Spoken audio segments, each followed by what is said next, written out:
안녕하세요. 평생학교 시청자 여러분, 전 산악자전거 국가대표 박철우 프로입니다. 지난 1강부터 4강까지는 자전거를 타시기 전에 체크해야 될 부분들을 중심으로 알려드렸습니다.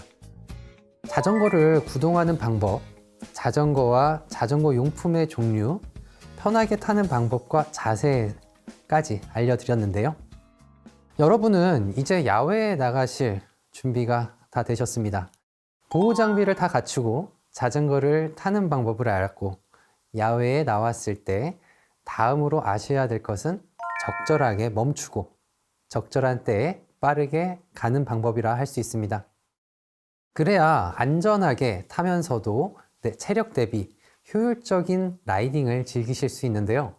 오늘 5강은 주로 그런 내용들에 대해서 알려드리고자 합니다. 우선 자전거 브레이크의 종류에 대해서 설명드리겠습니다. 자전거에 흔히 사용되는 브레이크가 두 가지가 있습니다. 먼저 V 브레이크라고 불리는 게 있습니다. 이것은 여러분이 생활 자전거에서 흔히 보셨던 형태의 브레이크인데요. 이것을 우리는 림 브레이크라고 부릅니다. 요즘은 보기 힘든 형태의 브레이크로 분류가 되고 있습니다. 다음으로는 기술이 빠르게 발전하고 부속들이 경량화가 되고 더욱 견고해지면서 유압식 디스크 브레이크가 주를 이루게 되었습니다. 오토바이나 차량에서 볼 수 있는 같은 유압식 구조라고 보시면 됩니다. 림 브레이크보다 훨씬 더 안전하고 우수한 제동력을 자랑합니다. 다만 단점이 하나 있는데요. 바로 림 브레이크에 비해 조금 무게가 무겁다는 점입니다.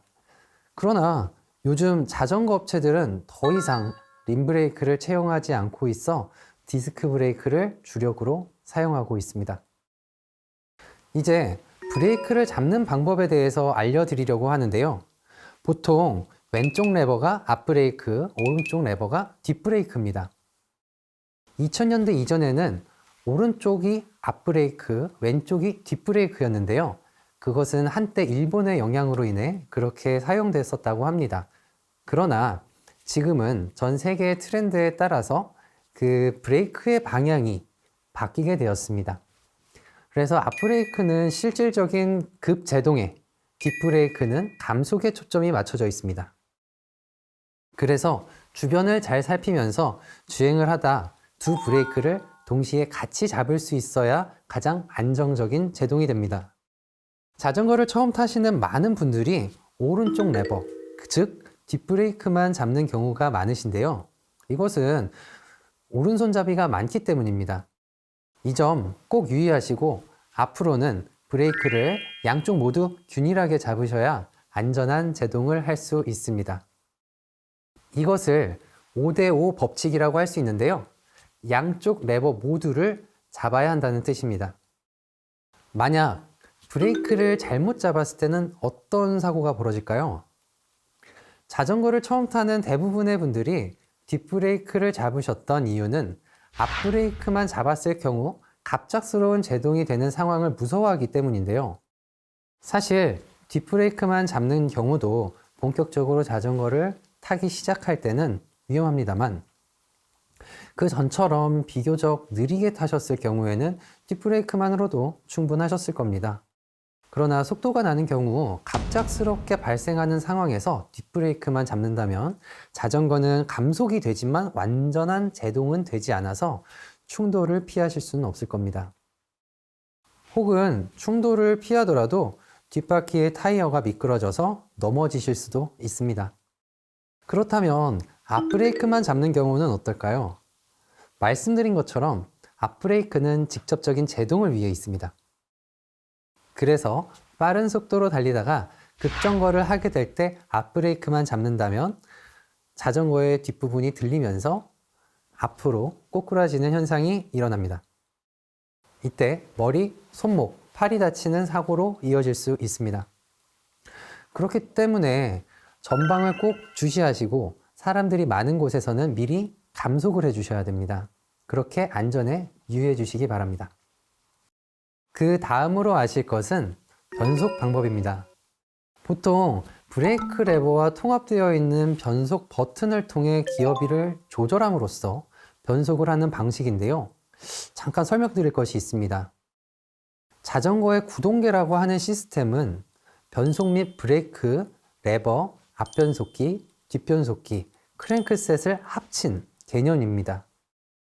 그런데 변속 레버의 버튼을 구성하는 방식이 현재 자전거 시장을 3분하는 세계 회사들 사이에서 통일되어 있지 않습니다.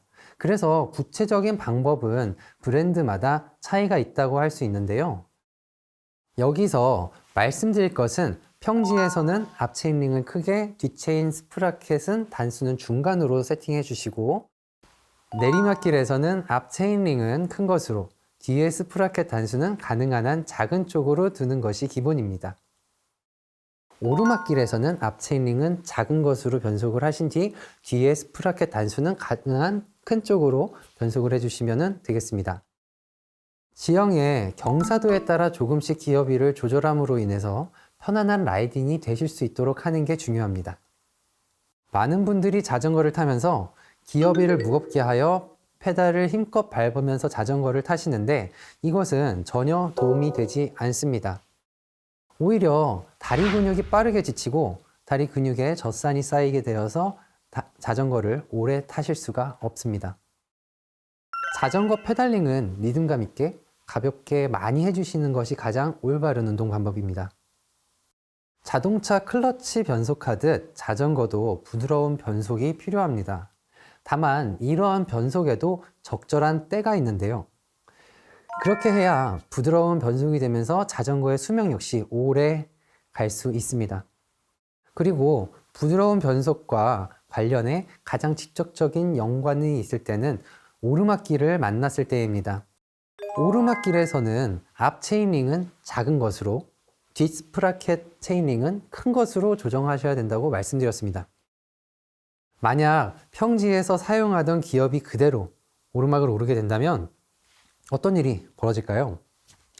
그렇게 되면 얼마 못 가 페달이 무겁게 느껴져 자전거에서 내려야 하는 그런 수모를 겪으실 수도 있지만 구동계에 과도한 힘이 실리면서 체인이 좀 더 쉽게 늘어나거나 체인링과 스프라켓의 톱니가 더 빠르게 닳게 될 것입니다. 만약 오르막길을 시작 후에 변속을 무리하게 한다면 어떤 일이 발생할까요? 힘이 실려 있는 상태에서 변속을 하기 때문에 체인은 매우 팽팽해진 상태에서 톱니바퀴를 옮기도록 하는 것이므로 역시 과도한 힘이 실립니다.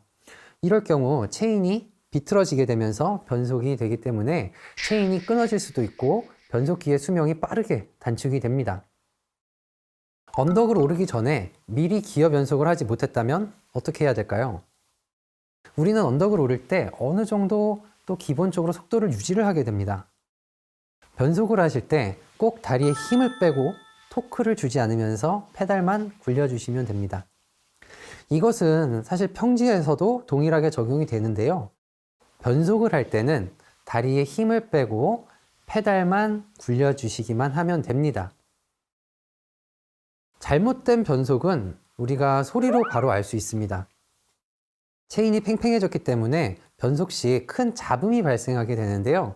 반면 부드러운 올바른 변속은 잡음 없이 부드럽게 체인이 변속이 된다고 보시면 됩니다. 꼭 이 점 기억하시고 연습해 보세요. 어렵지 않습니다. 시청자 여러분, 이제 야외에 나오실 수 있게 된 여러분들에게 기본적인 제동과 변속에 대해서 알려드렸습니다. 제동은 기본적인 안전에 관한 것이고 변속은 자전거의 수명과 관련이 있는 만큼 여러분의 자전거 생활에 있어서 가장 기초라고 할 수 있습니다. 안전하고 즐겁게 오래 자전거를 타시길 바랍니다. 지금까지 EBS 평생학교 자전거편 5강의 박철우 프로였습니다.